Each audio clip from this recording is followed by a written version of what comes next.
오늘 무더운 여름 참 잘 오셨습니다. 자회 인사할까요? 참 잘 오셨습니다. 예, 오늘 참 잘 오셨습니다. 지난 한 주간 우리 연일 계속되는 이 더위 때문에 많은 분들이 잠도 설치고 고생들도 참 많이 하셨습니다.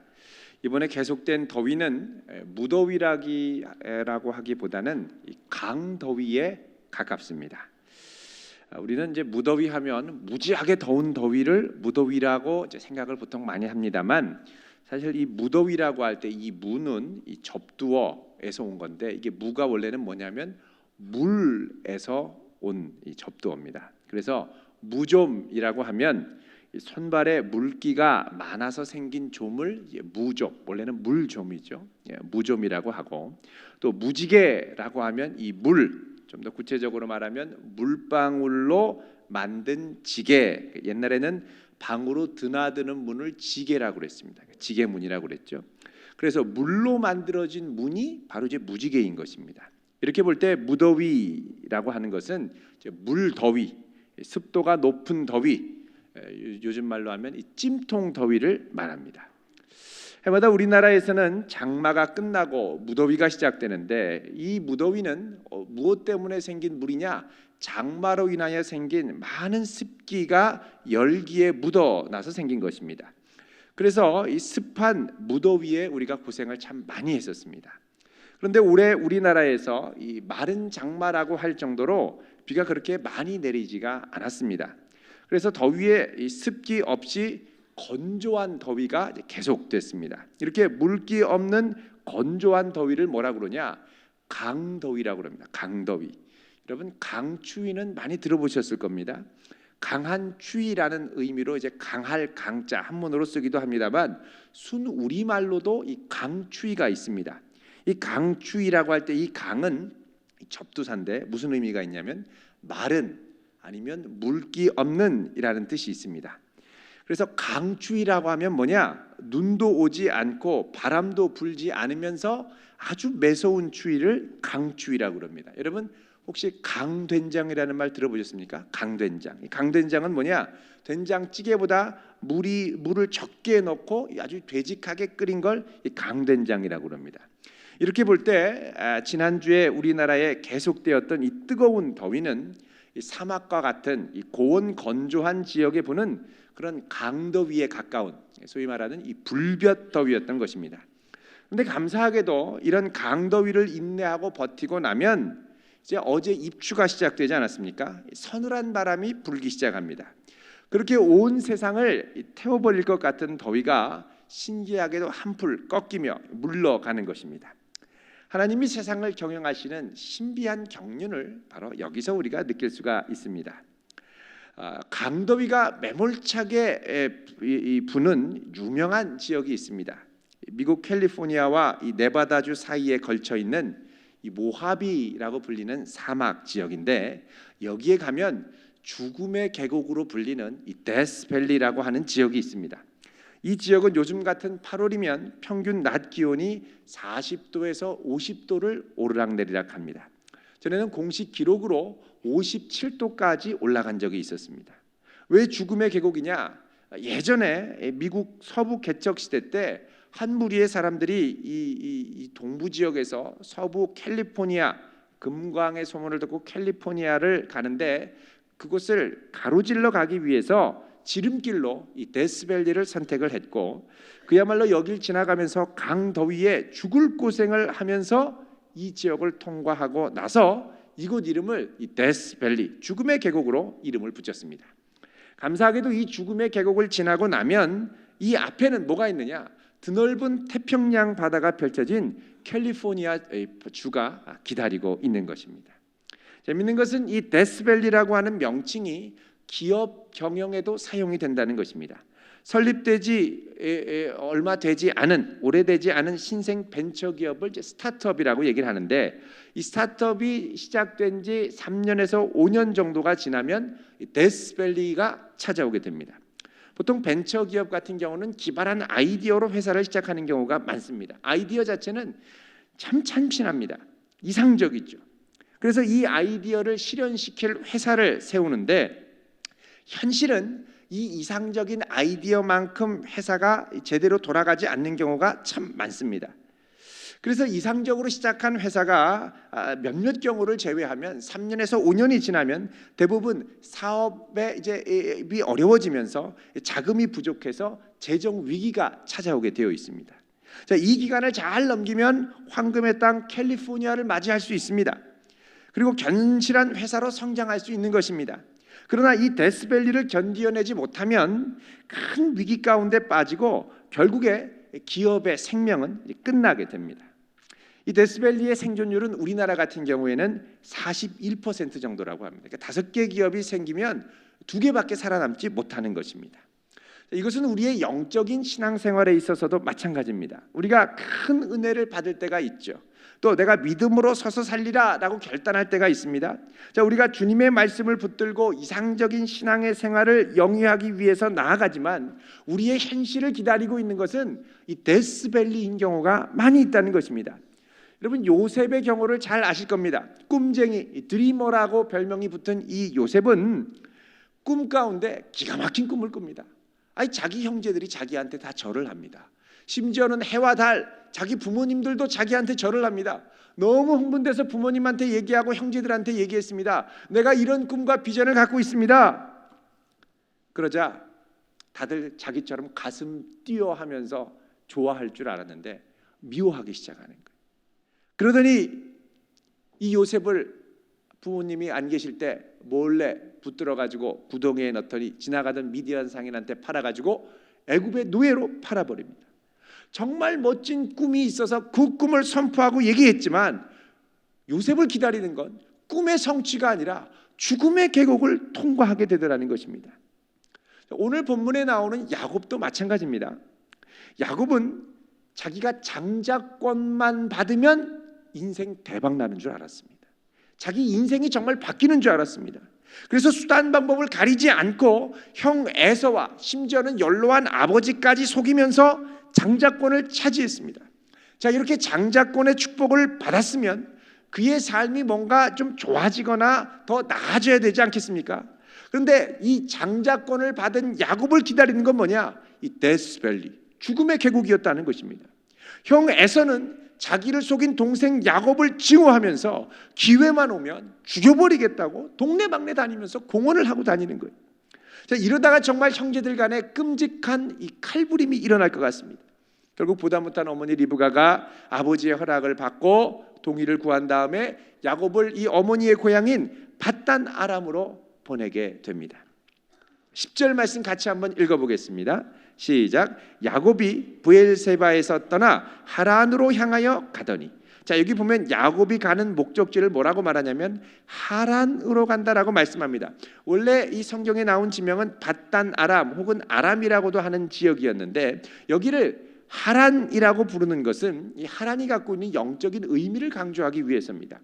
하란이라는 명칭은 주로 아브라함과 관련돼서 사용이 됐습니다. 아브라함이 75세 때 하나님께서 아브라함을 부르시죠. 아브라함아, 너는 너의 고향과 친척과 아버지의 집을 떠나 내가 너에게 지시할 땅으로 가라. 이 말씀을 듣고 창세기 12장 4절에 보면 아브라함이 하란을 떠날 때 그 나이가 75세였더라고 말씀을 합니다. 자, 이렇게 볼 때 야곱이 밧단 아람이 아닌 하란으로 간다라고 말하는 것은 뭐냐? 아브라함이 하나님의 말씀에 순종했던 것처럼 이제 불순종하고 자기 욕심과 아집으로 가득한 야곱이 순종을 배우기 위하여 그 땅으로 나아간다라는 것을 암시하는 것입니다. 이 순종 배우는데 20년 넘게 걸렸습니다. 자, 지금까지 보여준 야곱의 모습은 순종하는 모습과는 거리가 꽤 멉니다. 순종한다라는 건 뭐냐? 내 모든 삶의 환경이 전적으로 주님의 주권 아래 있음을 인정하고 내 생각과 내 판단과 내 힘을 내려놓는 것이 순종하는 것입니다. 오직 주님의 말씀만 붙들고 따라가는 것이죠. 지금 야곱의 모습은 욕심에 가득 차서 어떻게든지 자기의 힘과 지혜로 교묘하게 축복을 움켜잡으려는 모습이었습니다. 우리 중에도 보면 이런 분들 계시죠. 어떻게든 복만 받으면 돼. 들어가도 복, 나가도 복, 엎드려져도 복, 엎어치기를 해도 복, 남을 걸려 넘어뜨려도 복, 이런 마음이 있다라는 것입니다. 자, 이렇게 해서 복을 움켜잡았습니다. 그럼 복이 펼쳐져야죠. 복이 내려야죠. 근데 복이 안 내리고 어떻게 됩니까? 그 앞에 죽음의 계곡이 기다리고 있다라는 것. 할 수 없이 생명을 건지기 위해서 하란으로 이제 피난을 가는데, 이 야곱이 가는 길도 데스밸리와 같이 광야 길을 가게 됩니다. 야곱이 떠났던 길은 이 이스라엘 지형을 보면 이 이스라엘 가운데 있는 요단강과 서편에 있는 이 해안 평야 사이에 우뚝 솟은 이 중앙 이 산맥 지역을 관통하는 길이었습니다. 인적은 드물고 해는 뉘엿뉘엿 져가고 저 멀리 늑대 소리는 나고 짐승 소리도 나고 자기를 죽이려고 하는 형님이 뒤에서 쫓아오지 않나 불안불안하고, 자, 홀로 가는 그 길이 상당히 불안하고 두려웠을 것입니다. 그리고 해가 졌습니다. 캄캄해졌죠. 여러분 무섭지 않겠습니까? 11절 말씀 같이 보겠습니다. 시작. 한 곳에 이르러는 해가 진지라 거기서 유숙하려고 그곳에 한 돌을 가져다가 베개로 삼고 거기 누워 자더니, 한참 가는데 마을이 안 나타납니다. 숲을 메마른 산길을 가다가 해가 졌습니다. 머물 동네도 없습니다. 그냥 돌덩어리 하나 가져다가 베개로 삼고 그냥 누워서 자는 겁니다. 이 길은요, 지금도 4월부터 10월까지 이제 계속되면 이스라엘의 이 건기입니다. 지금은 이 건기를 보면 광야의 솟은, 여러분 옆에 있는 이런 옥녀봉 같은 이런 울창한 숲이 아닙니다. 다 말라 있는 메마른 광야산을 지나가는 느낌입니다. 자, 이 길을 지나가면서 아마 야곱이 이런 생각을 했을지 모르겠습니다. 아니, 내가 지금 장자의 축복을 받았는데 하나님은 뭐 하시는지 모르겠다. 아니, 축복을 받게 하고는 왜 이렇게 고생을 시키느냐. 여러 가지 회의가 들었을 겁니다. 자, 이런 회의 속에 야곱은 그동안 경주했던 자기의 노력과 애쓴 것이 의외로 아무 결실 없이 헛되이 끝날지도 모르겠다는 불안감이 들었을 것입니다. 지금 야곱의 관심은 축복이 아니라 생존이었습니다. 어떻게든 살아나가야 됐고 수많은 위험 가운데 자기를 지켜야 됐습니다. 그러면서 야곱은 홀로 남겨진 가운데 내가 얼마나 무력하고 연약한 존재임을 처절하게 깨닫게 됩니다. 여러분, 하나님께서 우리로 이 죽음의 계곡, 사망의 음침한 골짜기, 시편 23편의 용어로 말하면 이 데스밸리를 지나면서 깨닫게 하시는 것이 있습니다. 그 뭐냐? 그거는 그동안 내가 아둥바둥하면서 정말 열심히 노력하며 살았던 것이 아무것도 아니라는 걸 깨닫게 되는 것입니다. 여러분, 우리 중에 보면 정말 열심히 사시는 분들 많습니다. 성실히 삽니다. 그리고 내가 이렇게 열심히 살고 성실히 살다 보면 잘 살 수 있을 것 같고, 내가 노력하면 내가 노력한 대로 정당한 대가가 돌아올 것 같았습니다. 그리고 실제로 어느 정도 성과도 있습니다. 그런데 거기까지인 경우가 많더라는 거예요. 더 나가야 되는데 나가지 못하고 그동안 했던 노력으로 더 열심히 그래서 뚫고 나가려고 그러는데 갈수록 더 큰 암초가 있다라는 느낌이 든다는 거예요. 우리는 정말이지 완악하고 교만해서 이럴 때에 고난, 이 죽음의 계곡을 지나지 않고는 내가 얼마나 무력한 존재인지를 제대로 고백하지 않습니다. 아직도 할 수 있다고 생각하고 아직도 좀 노력하면 된다라고 생각합니다. 정말 연약하고 아무 힘도 없는 그 힘을 바로 아무 힘도 없다라는 걸 깨닫는 바로 그때에 하나님께서 그때가 우리를 찾아오시는 때입니다. 11절 말씀 읽습니다. 시작. 꿈에 본즉 사닥다리가 땅 위에 서 있는데 그 꼭대기가 하늘에 닿았고 또 본즉 하나님의 사자들이 그 위에 오르락내리락하고. 자, 야곱이 잠들었습니다. 자기 힘으로 어떻게 할 수 없는 그때에 꿈이 펼쳐지면서 엄청난 환상을 봅니다. 그 뭐냐? 자기가 자고 있는 아무 인기척이 없고 사람이 살지 않은 그 황량한 황무지 같은 그 땅에서부터 사닥다리가 쭉 뻗어가지고 하늘 끝까지 닿았더라는 것입니다. 여러분, 우리 본당을 들어오면 이 좌측에 하늘 사다리라는 주제의 스테인드 글라스가 있습니다. 여기 말고 로비에 나가시다가 우측을 보시면 보입니다. 그게 뭐냐? 이 땅에서부터 하늘이 열리고 땅까지 맞닿은 야곱의 하늘 사다리를 주제로 한 것입니다. 여러분, 하늘과 땅이 맞닿는 장소라는 의미죠. 자, 오늘 본문에 나타나는 이 하늘 사다리가 그런 의미입니다. 하늘과 땅이 여기가 맞닿은 자리라는 거예요. 근데 여기 나오는 이 사닥다리는 우리에게 익숙한 그런 사다리가 아니라, 여기서 사닥다리는 이 바벨론 지역에서 종종 출토되는 이 지구라트라는 건축 구조물입니다. 지구라트는 뭐냐? 이 탑처럼 층계를 계단 쌓아서 올리듯, 아마도 이 바벨탑을 이렇게 쌓지 않았을까 우리가 추측을 하는데, 이 지구라트가 땅과 하늘을 연결하는 성탑으로 불렸습니다. 신전으로 많이 생각을 했죠. 왜요? 이렇게 높은 구조물 끝에는 하늘과 맞닿아 있다고 믿었기 때문에 그렇습니다. 자, 그래서 여기 사다리는 이 지구라트 구조물을 올라가는 계단을 의미합니다. 놀라운 건 이 계단 끝에 하나님의 천사들이 오르락내리락 하는 겁니다. 더 놀라운 건 뭐냐? 13절 전반부 말씀입니다. 여기 보면 이렇게 말씀합니다. 또 본즉 여호와께서 그 위에 어떻게 계십니까? 서서 이르시되. 여러분, 하나님이 보좌에 앉아 계셔야 되는데 어떻게 계신다고요? 서서 보고 계시다는 거예요. 상당히 놀라운 장면입니다.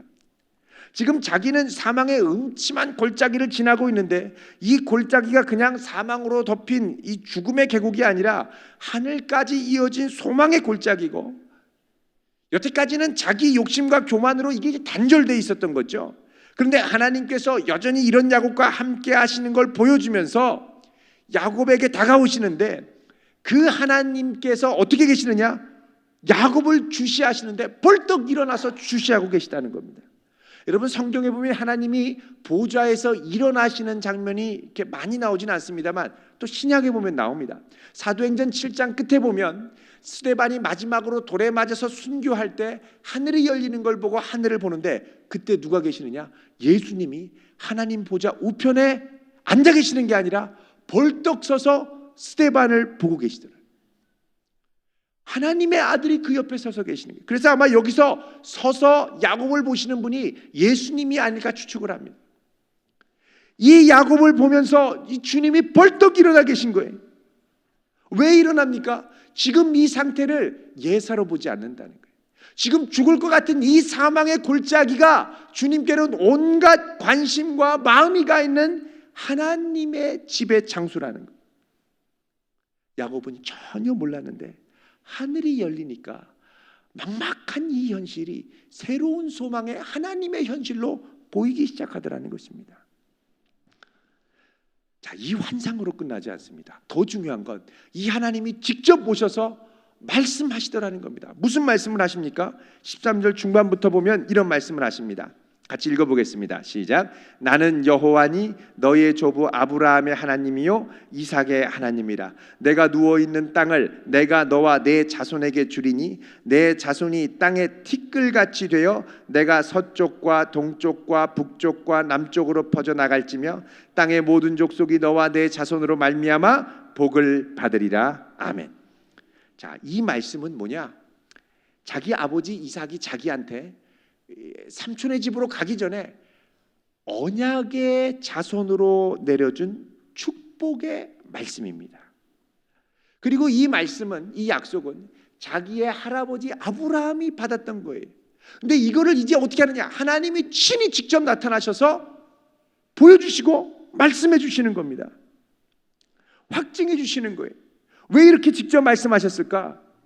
자, 지금부터 야곱에게는 정말 필요한 것이 뭐냐? 이 말씀을 붙들고 나가는 거라는 겁니다. 형의 위협을 피하는 것도 아니고 데스밸리를 어떻게든 지나가서 생존하는 것도 아니고 자기 지혜와 노력을 의지하는 것도 아니고 오직 하나님의 약속만을 신뢰하는 게 진짜 소망이라는 것을 알려주기 위해서입니다. 이제 야곱은 자기 인생을 이끌어가는 것이 자기 노력과 힘이 아니라 하나님의 말씀이라는 것을 확증하게 됩니다. 자, 이걸 붙드는 것이 이 데스밸리를 지나갈 수 있는 비결인 것입니다.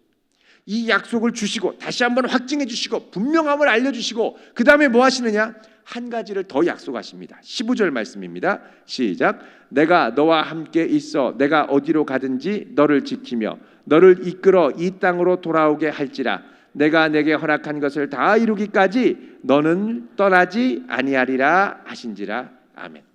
자, 이 15절의 말씀을 가만 보면 이게 시편 23편의 말씀을 떠올리게 합니다. 상당히 겹칩니다. 예를 들면 이런 겁니다. 15절 처음에 내가 너와 함께 있어. 이건 시편 23편에 내가 해를 두려워하지 않을 것은 주께서 나와 함께 하심이라, 이 말씀과 겹치고요. 2절에 내가 어디로 가든지 너를 지키며, 이거는 주의 지팡이와 막대기가 나를 안위하시나이다, 똑같습니다.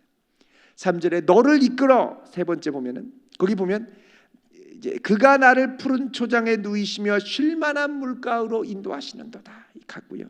4절, 네 번째로 이 땅으로 돌아오게 할지라라는 약속은 내가 여호와의 집에 영원히 거하리로다.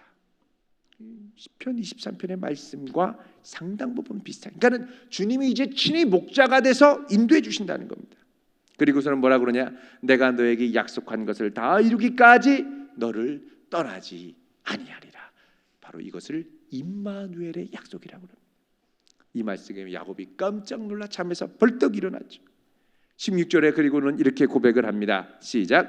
야곱이 잠이 깨어 이르되 여호와께서 과연 여기 계시거늘 내가 알지 못하였도다. 자, 벌떡 일어나자마자 고백한 게 뭐냐? 여호와께서 과연 여기 계시거늘, 여호와께서 과연 여기 계시거늘 내가 알지 못했다는 겁니다. 하나님께서 야곱에게 이 신비한 환상과 말씀을 들려주셨을 때가 언제냐? 야곱이 잠들었을 때입니다. 왜 잠들었을 때 드러내 주셨을까요? 그거는요, 야곱이 이때가 제일 약할 때이기 때문에 그렇습니다.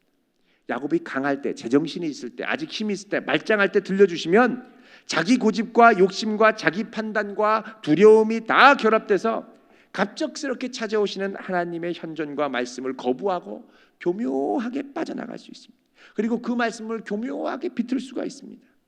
이렇게 생각 많고 간교한 야곱이 무방비 상태일 때, 의지할 소유나 사람이 아무도 없는, 머리 굴리지 못할 그때 하나님이 갑자기 찾아오십니다. 여러분, 우리가 제일 약할 때가 주님의 강함을 발견할 때인 줄로 믿습니다.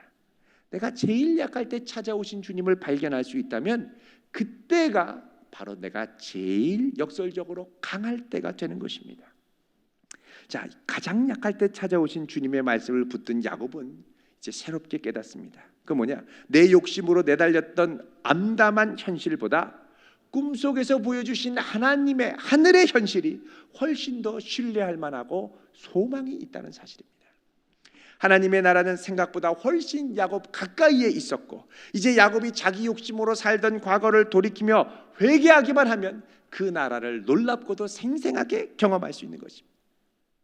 회개하라, 하나님의 나라가 가까이 왔느니라. 여러분, 왠지 예수님의 선포가 생각나지 않습니까? 세례 요한의 메시지가 생각나지 않습니까? 꿈 가운데 나타난 하나님의 현실이 우리에게 보여주는 분명한 사실이 있습니다. 그 뭐냐? 죽음의 계곡을 지나간다 하더라도 믿음의 눈으로 하늘과 땅을 이어주시는 주님을 바라볼 때 사망이나 생명이나 천사들이나 권세자들이나 현재일이나 장래일이나 능력이나 높음이나 기쁨이나 다른 아무 피조물이라도 그리스도 예수 안에 있는 하나님의 사랑에서 절대 끊을 수 없다는 사실입니다. 이 새로운 사실 앞에 야곱은 뭐하냐? 깨서 자기 의지와 능력으로 반응을 하죠.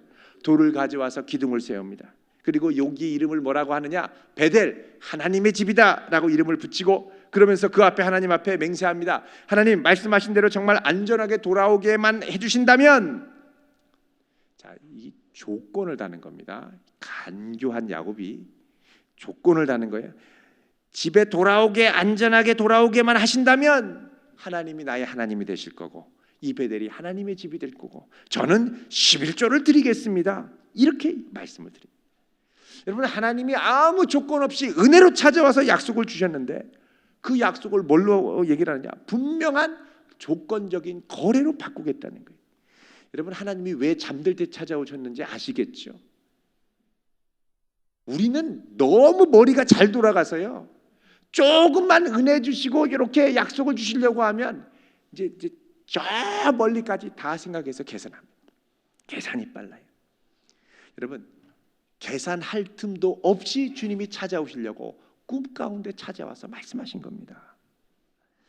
자, 이런 야곱의 간교함에도 불구하고 하나님은 이 야곱을 성실하게 붙드시고 그 말씀을 이루어 나가시되, 이러한 간교함을 이제 박살내고 완전히 부시려고 하는데 이게 이제 얼마나 걸리냐? 이제부터 한 20년쯤 걸립니다. 자, 오늘 본문의 내용을 제가 이렇게 묵상을 하면서 이 야곱과 비슷한 삶을 살아간 한 분의 이야기가 떠올랐습니다. 얼마 전에 책으로도 나왔습니다. 이 하형록 회장님이죠. 이 그룹의 하형록 씨가 쓴 성경대로 비즈니스하기 P31이라는 책입니다. P31은 영어 Proverbs에서 잠언이죠. 잠언 31장에 나오는 말씀대로 사업하기 이런 뜻입니다. 여러분, 이 하영록 회장은 어릴 때 한센시 병자들이 모여서 사는 한센시 환자촌에서 목회하시는 아버지 아래서 살았습니다. 부산에서 살았는데 거기 있는 한센시 병자들이 모인 나병 환자촌이죠. 여기서 살았습니다. 아버지는 6.25 때 학도병으로 출전했다가 하나님의 기적적인 능력으로 살아남았습니다. 빗발치는 포화 가운데 하나님 저를 살려주시면 일평생 주를 위해 살겠습니다. 그리고 포탄 속으로 뛰어갔는데 알고 보니까 자기 빼고 다 죽었더라는 거예요. 이 능력을 확신하고 신학을 하고 헌신하면서 주님, 제가 나병촌으로 제일 어려운 한센시 병자촌으로 가겠습니다. 그래서 거기 가서 목회를 하신 거예요. 자, 하나님께 약속한 7년이 지나고 새로운 부임지에 초빙을 받아가지고 부임을 하려고 하는데 아버지가 그 부임하려고 하는 당일 졸라가지고 7년을 더 있자고 그랬어요. 왜 그랬느냐? 이분이 이제 이삿짐을 다 꾸리고 가기 전날 꿈속에서 찬란하게 빛나는 십자가를 봤습니다. 이걸 보면서 자기 마음에 확 깨달아지는 게 뭐냐? 내가 여태까지 남편을 따라와서 어쩔 수 없이 남편 때문에 왔다라고 생각됐기 때문에 원망하고 여기를 기쁨으로 섬기지 못했는데 저 찬란한 십자가가 있는 그 상급의 자리를 거부하며 애써 외면하며 살았구나. 이 깨달음을 오면서 이게 아니라 다시 기회를 주시면 더 열심히 섬겨야지. 그래서 7년을 더 있자고. 그 말에 남편도 순순히 동의해서 어떻게 하느냐? 거기서 7년을 더 있기로 했습니다. 6년을 섬기고 7년째가 될 때에 하나님께서 새로운 길을 열어주셔서 미국으로 건너가서 신학을 공부하게 됐습니다. 아버지를 따라온 이 어린 소년 하형록 씨는 어려운 이 여건 가운데 대학을 졸업하고 견실한 회사에 입사했습니다. 너무 고생을 많이 해서 그런지 정말 이를 악물고 열심히 일을 했습니다. 그래서 불과 20대 말에 아주 견실한 회사에 취업을 해서 중역으로 해마다 초고속 승진을 하게 됐습니다. 20대 말에 회사 중역이 된 거예요. 자기 위로는 10명 정도밖에 없더라는 거예요. 정말이지 열심히 일했고 주변 사람들과 고객들에게 열심히 일해서 신뢰와 인정을 받았습니다. 자, 이렇게까지 승승장구할 때 마음에 이런 생각이 들더라는 거예요. 내 아버지가 그래도 한센병 환자촌에서 13년간 섬기고 평생 목회에 헌신하셨기 때문에 그 자녀인 내가 복 받는 게 당연하다. 그래서 이분이 이 승진을 하고 일이 잘 될 때마다 내가 아버지 덕분에 이렇게 복을 받는구나 이렇게 생각했습니다. 그런데 자기가 추구하려고 하는 이 성공이 문제가 뭐냐? 내가 추구하려는 이 성공이 주님과 상관없는 성공이더라는 거예요. 세상에서 가장 큰 성공을 꿈꾸고 이제 너무 승진이 빨리 되니까 뭐까지 바라보게 되느냐? 그 회사의 회장 자리까지 바라보게 됐습니다. 정말 목숨 걸고 열심히 일하는데 어느 날 이분이 사업차 뉴욕으로 하이웨이에서 차를 몰고 가는데 고속도로 위에서 시속 100km, 110km를 막 달리는데 운전하다가 그만 정신을 잃고 맙니다. 운전하다가 정신을 잃은 거예요. 나중에 정신을 차리고 보니까 고속도로 위에 차가 어디 이렇게 다행히 굴러떨어지거나 사고 난 건 아니고 멈춰 있더라고요. 가까스로 몸을 추스려서 병원에 가가지고 응급실에서 진단을 받았습니다. 상당히 위급했습니다. 그 정밀 검사를 받았는데 다시 그 병명이 뭐냐? 심실빈맥이라는 이 병명이었습니다. 심실빈맥이 뭐냐? 심장이 약해서 심장이 갑자기 불시에 막 빠른 속도로 계속 뛰는 증상인데 나중에는 호흡을 제대로 할 수 없어가지고 그대로 방치하다 보면 숨 막혀서 죽는 병이었습니다. 대안은 심장 이식 수술밖에 없었습니다. 급하게 2년 정도 버틸 수 있도록 이 심장 박동 조절기를 달아가지고 몸 밖에 내놨습니다. 자, 심장 이식을 신청하고 기다렸습니다. 근데 심장 이식을 신청해도 살아남을 확률이 25%밖에 되지 않는답니다. 절반은 신청하고 기다리다가 심장이 너무 빨리 뛰어서 죽고요. 나머지 절반은 그 남은 50% 정도의 50%에서 절반은 심장 이식 수술을 받는데 1년 안에 감염 후유증으로 죽는답니다. 자, 병원에서 입원하면서 6개월간 새로운 심장을 기다리다가 주변 사람들이 막 죽어나가죠. 이걸 보면서 이분이 드디어 세상에서의 성공과 명예가 이 죽음 앞에 아무 소용이 없다라는 걸 깨닫습니다. 그리고 이 상황 앞에서 내가 할 수 있는 노력과 애씀과 수고는 아무 도움이 되지 않는다는 걸 깨닫습니다. 그러니까 인생의 이 데스밸리 한가운데 놓이게 된 거죠. 자, 이제서야 비로소 이분이 내 생명의 주인이 누구인가를 다시 깨닫게 됩니다. 주님의 은혜가 아니고는 내가 다시 살아날 가망이 없다라는 걸 깨닫습니다. 그제서야 성경을 읽어야 되겠다는 생각이 드는 거예요. 그리고 성경을 읽는데 마음이 뜨거워지면서 성경 말씀이 붙잡혀지게 돼 있기 시작합니다. 자, 그래서 수술을 기다리면서 성경을 읽고 또 읽고 자세하게 읽기 시작했습니다. 말씀이 가슴을 올립니다. 그리고 이분의 삶의 방향이 말씀 앞에 꼬꾸라지며 변하기 시작했습니다.